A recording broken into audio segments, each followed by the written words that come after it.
Hello and welcome to my 2021-22 Premier League prediction video. I'm going to be using just the standard BBC website, go through it team by team, and I'll try and talk through some of my explanations for where I think teams are going to finish this year. So I'm going to start off with number 20, and for number 20 I'm actually going to go with Norwich City.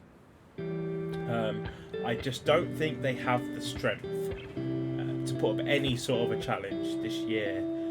Buendia was obviously their star player. He's now left, and I just haven't seen them replace him with any sort of comparable quality. I just don't think they're going to do very well. I think they're really going to struggle. I think they're going to be on the end of a few beatings.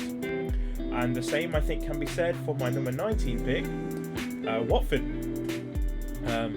Many people are going to have Watford a bit higher, I think, maybe probably surviving. But I feel just like they don't have the team to stay in the league. I think that it's going to be a big disappointment to them. And I can definitely sort of see this team with the quality they can bring, but that doesn't really stay and doesn't really gel completely. I can see them being a bit of a yo-yo, almost becoming the West Brom. And just bouncing between the two leagues. But for this year, I think they are going to have a really poor season and finish back down in 19th. Finishing off my relegated teams, I'm going to go with a team that I think has hung around in the Premier League for a long time, always managing to avoid a relegation, but this year I think is finally going to be the year we say goodbye to Burnley. And not a lot of people are going to have this team in their relegation zone. And it could bite me in the arse because they could come and finish like 10th, but I just feel that this year Burnley aren't going to do enough. Their time is going to come to an end and they're finally going to go back down to the Championship, and I do think they'll struggle when they go down there as well. In 17th, narrowly avoiding relegation, I've gone for Bradford. This might be a bit of a heart over head decision. I like the idea of new teams coming to the Premier League, and I feel that when they do, quite often or not, they get off to a really good start and then fade towards the end of the season because they're so hyped and they keep a lot of their team together. They don't go out and buy massively big signings a lot of the time. And I feel like Brentford are just going to have that dig in enough to survive. Only just, but just enough. In 16, I'm going with Southampton. Southampton, they have lost their goal scorer in Danny Ings. I don't think they have the goals there to survive without him. Che Adams is a very good prospect. Is he going to score them 15 goals? I don't think he will. They've obviously lost their left back as well, and their defence has already been the shakiest. They've conceded a lot of goals in the last 2 seasons. I forget the exact amount. But it's over 100. Of course, on the end of 9-0s or 9-1s from certain teams too. So I do think they're going to have enough to survive, and this could be a team that actually do go down. You could probably swap these and Burnley on a lot of predictions, but I have them surviving and just doing enough. In 15th, and I think in for a very average season, is Crystal Palace. This is one of those teams I don't think is going to be in relegation trouble, but I don't think it's going to even be teasing the top 10. I think they're going to be in for a pretty average, generic 15th place season. And the same can also be said for my 14th place team, Brighton. I think Brighton are a good young team. A lot of good sparks. Obviously, they've lost their biggest spark in the defender that's gone to Arsenal. But I do think Brighton have more than enough to stay up in the league. Solid goalkeeper and just a good foundation. I think they'll be pretty happy with the 14th finish. 13th, and perhaps a bit low. I've actually gone for Wolves.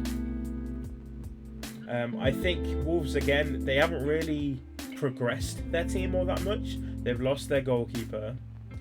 And I just feel like Wolves are kind of stagnating. Their lack of depth really costing them at times, and I do think that they're just going to languish in mid-table, which again is not terrible for Wolves. Any time they're now in the Premier League is a good season for them. 12th, and I know certain people have these a lot lower, is Newcastle. I think Newcastle are really going to kick on this year. and not be in threat of relegation. I think Joe Willock is a fantastic signing for them, considering the impact he had with them last season. Was it Joe Willock? I think it was his name. The guy from Arsenal. He had a great impact with them. He's a solid signing coming in for them. And I generally think Newcastle will this year stabilise a little bit and finally just have that mediocre season they kind of want, just to stabilise the club in the league. In 11th, who started off a very good season last year, and I still think 11th is a fantastic result for them. They've kept most of their team together, and honestly I'd like to put them a little bit higher, but given the teams above, I just couldn't see a way just yet. But it wouldn't surprise me if they were clambering for sort of the 7th, 8th mark. Obviously Leeds, fantastic team, a lot of prospects in that team, very excited to see them play this year. In 10th, I'm going for Everton. Now, 10th is going to be seen as a disappointment for Everton fans, but I don't think the team is pulling up as much roots as it has been the past few years in the transfer window, where you finally think this is the year Everton can push on, and they just never do. Now, I could be wrong in that this year is the actual year they do that without having all the transfers come in. But I just see them languishing in mid-table. I don't see anything from this team. I think Calvert-Lewin is not a world-class striker in any way. I don't think he's a Premiership-class striker in that respect. I think he's decent, but I don't think he's going to be anything special. In 9th, there's another quite impressive team, West Ham. West Ham, obviously strengthening their lineup as we go. They've got a formidable centre-mid partnership with Rice and Souček. I think if they are going to keep hold of both of them, it's going to be a fantastic base for them to build around.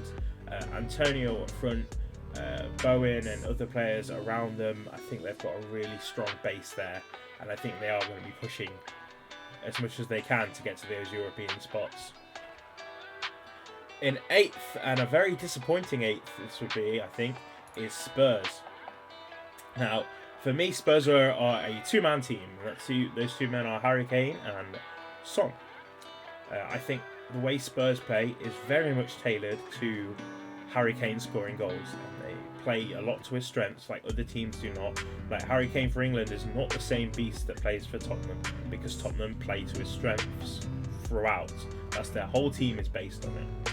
Now, I think if he leaves, Tottenham could really struggle, and I think 8th, sort of the top 10, is going to be an achievement for them if he leaves. I really don't think Tottenham have that strong of a squad.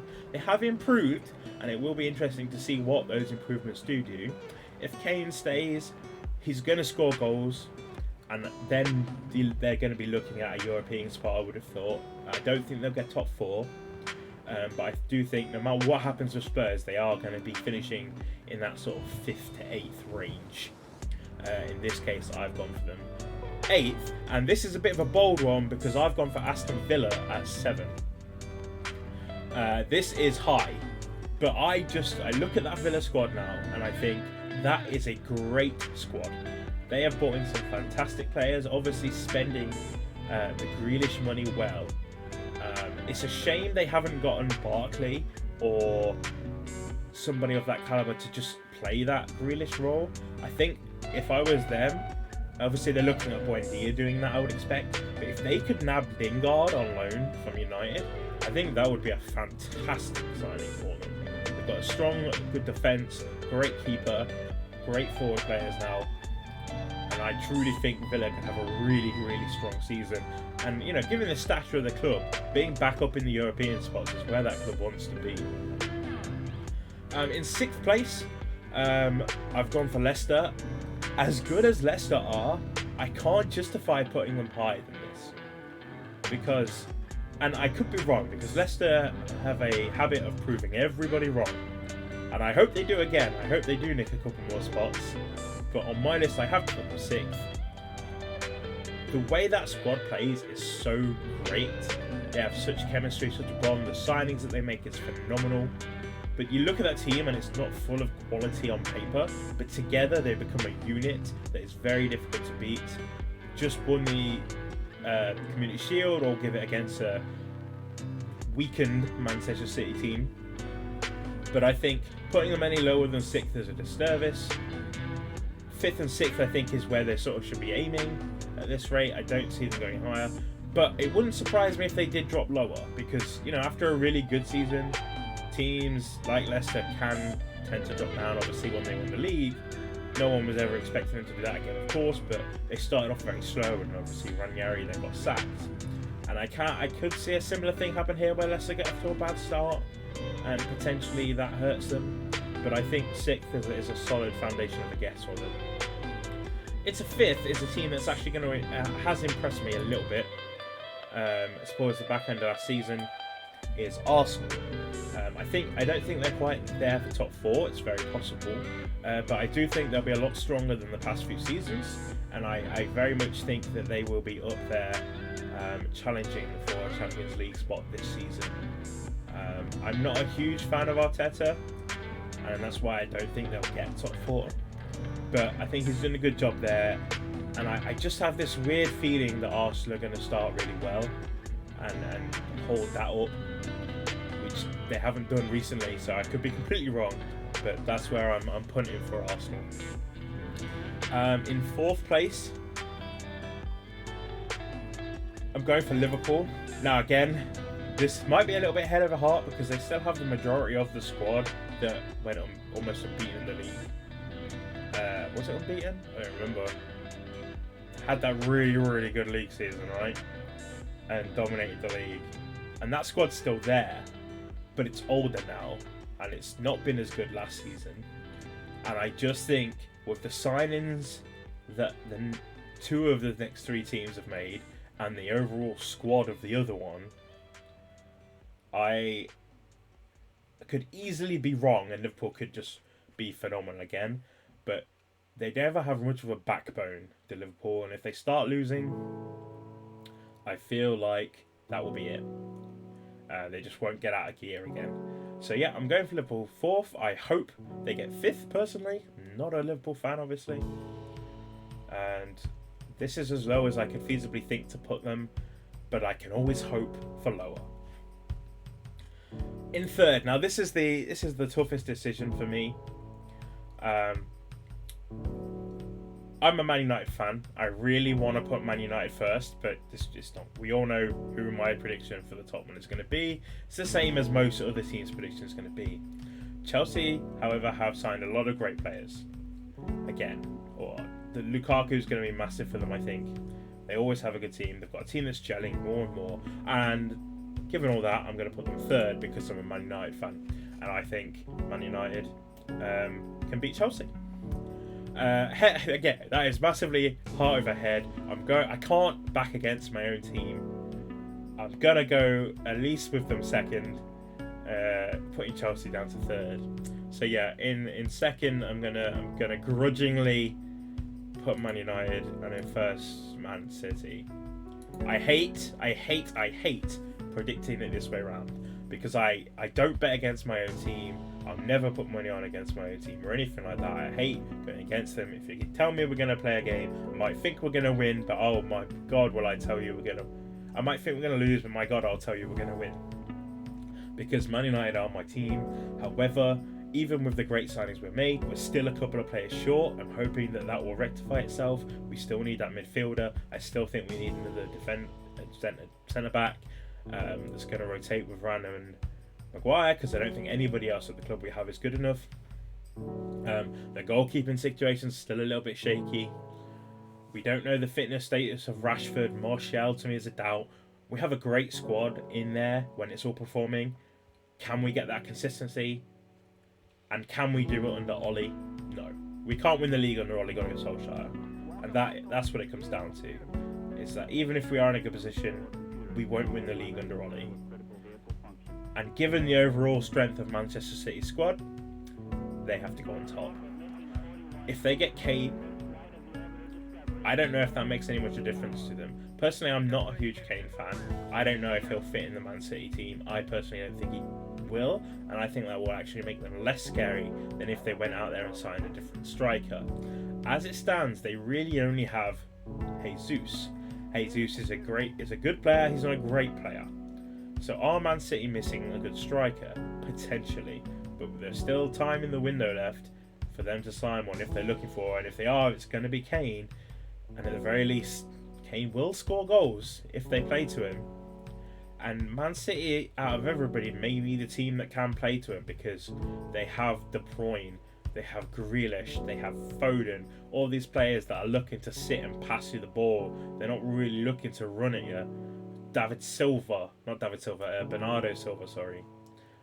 Gundogan, they're all sitting there. They're not sprinting by. The only one they really have is Sterling. And he's obviously the outlet. He can play as well.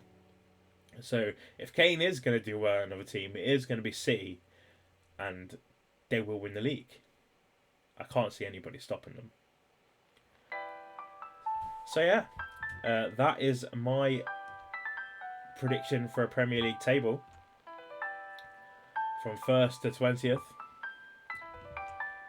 Man City, United, Chelsea, Liverpool, Arsenal, Leicester, Villa, Tottenham, West Ham, Everton, Leeds, Newcastle, Wolves, Brighton, Palace, Southampton, Brentford, and Burnley, Watford, Norwich all going down. Now, feel free to slate me in the comments, drop the video a like, post me your own predictions, let me know if I've put your team way too low. I'm always up for a football debate. And thank you very much for watching, and let's enjoy the Premier season. Have a good one. Peace.